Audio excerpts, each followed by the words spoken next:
The Bertrand was launched in 1864, during a period when riverboats played a crucial role in expanding the American frontier.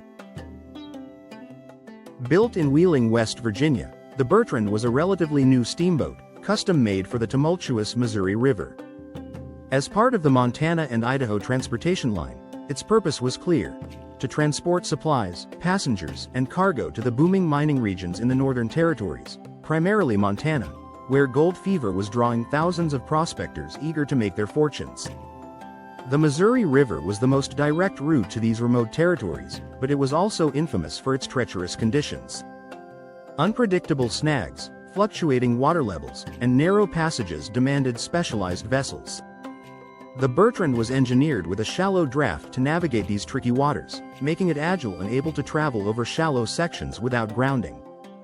Measuring 161 feet in length with a width of 32 feet, it had a powerful engine that allowed it to maneuver through the shifting currents. Its hull was reinforced to withstand minor collisions with submerged objects, a necessity for steamboats on the Missouri, where obstacles were often hidden beneath the river's murky waters. As the Bertrand embarked on its short but eventful career, it primarily worked in the commercial shipping of goods, outfitted to carry all the necessities for a mining boomtown, from mundane foodstuffs to high-value cargo like mining tools, clothing, spirits, and luxury items. Unlike most steamboats that prioritized passengers, the Bertrand was primarily a cargo vessel, with its holds filled with the goods that the isolated miners, merchants, and townspeople of the Montana Territory eagerly awaited. Although the journey to Montana Territory promised great profits, the path up the Missouri was a gauntlet of dangers. Sandbars could appear unexpectedly, shifting after every storm or seasonal flood, making navigation a constant challenge even for experienced pilots. Snags, tree trunks lodged firmly in the riverbed, were particularly perilous, as they could pierce a wooden hull with devastating results.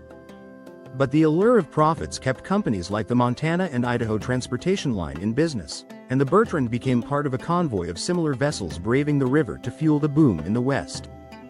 Before its fateful final voyage, the Bertrand had already encountered some challenges on the river, as was typical for Missouri River steamboats.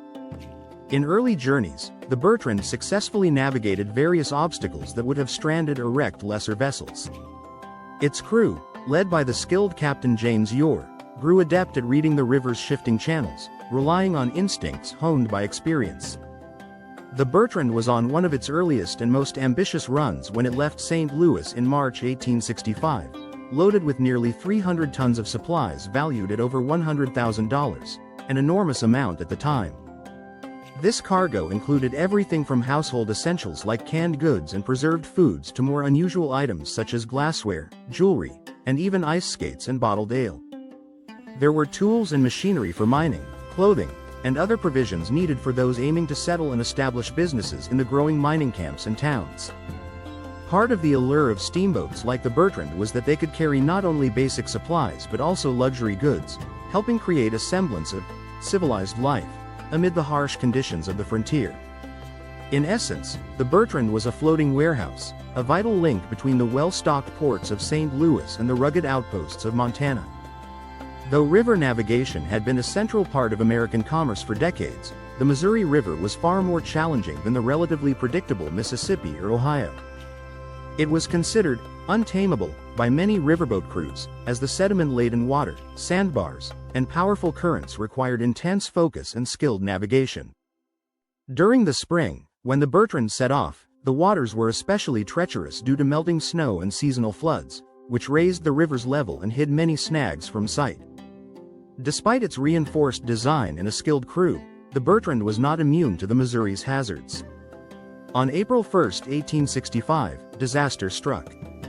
Near De Soto Bend, just north of Omaha, Nebraska, the steamboat struck a massive snag that tore through its hull. The damage was catastrophic, and water flooded in faster than the pumps could manage. Within minutes, the vessel was beyond saving, and Captain Ure had no choice but to abandon ship. The cargo, so carefully packed and secured, was lost to the depths of the Missouri. The sinking of the Bertrand was a major setback for the Montana and Idaho transportation line, as the loss of both the vessel and its valuable cargo dealt a financial blow to the company. The disappearance of such a large supply shipment also affected the miners and settlers in Montana Territory, whose access to essential supplies and luxuries was limited by the region's remoteness.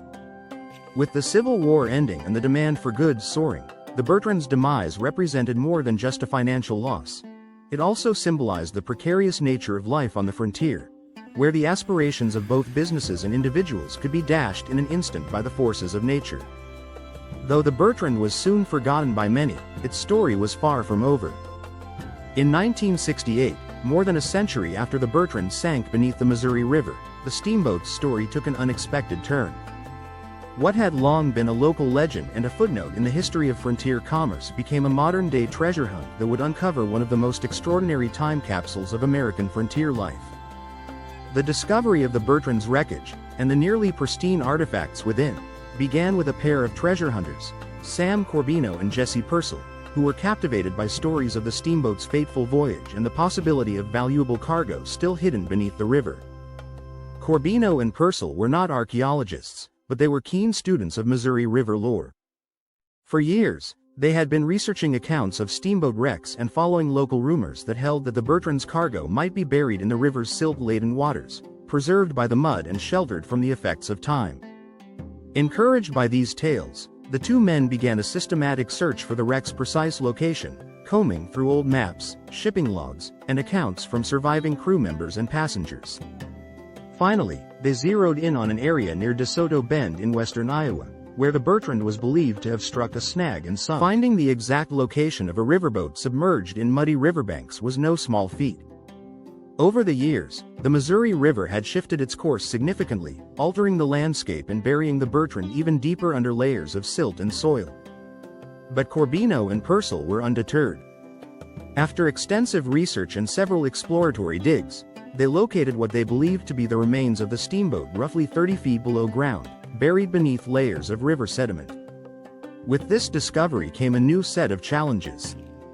Excavating a 19th-century steamboat buried under tons of earth required meticulous planning and significant financial resources. Corbino and Purcell soon realized that they would need professional help to conduct a proper excavation without damaging the fragile remains. The U.S. Fish and Wildlife Service stepped in to oversee the excavation, transforming what had started as a private treasure hunt into a full-scale archaeological dig. The excavation of the Bertrand was a painstaking process, but it quickly became apparent that Corbino and Purcell had found something remarkable. The steamboat's hull was remarkably well preserved, protected by the Missouri River's silt, which acted as a natural seal against the elements. Even more astonishing were the items found within the wreckage, an incredible array of goods that had been intended for the gold miners and settlers in the Montana Territory. Because the sinking occurred in spring, before the hot summer months that could accelerate spoilage, many items were shockingly well preserved, offering a glimpse into the world of mid-19th century frontier life. The cargo consisted of over 200,000 items, from the mundane to the exotic. There were essentials like canned fruits and vegetables, pickled goods, and preserved meats, all of which were still perfectly sealed. Scientists later discovered that some of these canned goods were still edible, an astonishing testament to 19th-century preservation methods. There were also luxury items, including fine wines, champagne, and whiskey, imported cigars, and even clothing such as hats, boots, and fabric. Beyond these luxury items, the cargo also contained critical supplies for mining, from shovels and pickaxes to scales and other specialized equipment needed to work the gold mines. There were medicinal supplies like opium-based painkillers and patent medicines, as well as toiletries, buttons, sewing needles, and children's toys, indications that entire families were moving westward, hoping to establish themselves in the booming mining territories. This assortment of goods reflected the wide-ranging needs of a frontier society trying to recreate elements of civilized life amid the rugged, often hostile environment of the American West. The discovery of the Bertrand was hailed as an archaeological milestone.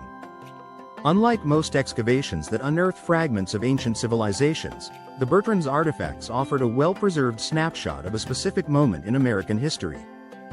This was a time when the nation was still recovering from the Civil War, and the westward expansion was seen as a symbol of renewal and opportunity. The cargo's diversity painted a vivid picture of frontier life, illustrating both the harsh realities and the comforts that people sought in such remote areas. After the excavation, the artifacts from the Bertrand were carefully preserved and catalogued, a process that took years due to the sheer volume and fragility of the items. Many of the goods were transferred to the Soto National Wildlife Refuge Visitor Center in Iowa, where they are now displayed as part of a permanent exhibit. The center showcases everything from preserved foods and bottles to clothing and mining tools, painting a vivid picture of the goods, ambitions, and daily life of those heading westward, allowing visitors to step back in time and gain a tangible connection to the era of steamboat commerce and frontier exploration. Today, the Bertrand stands as one of the best preserved examples of Civil War-era river commerce.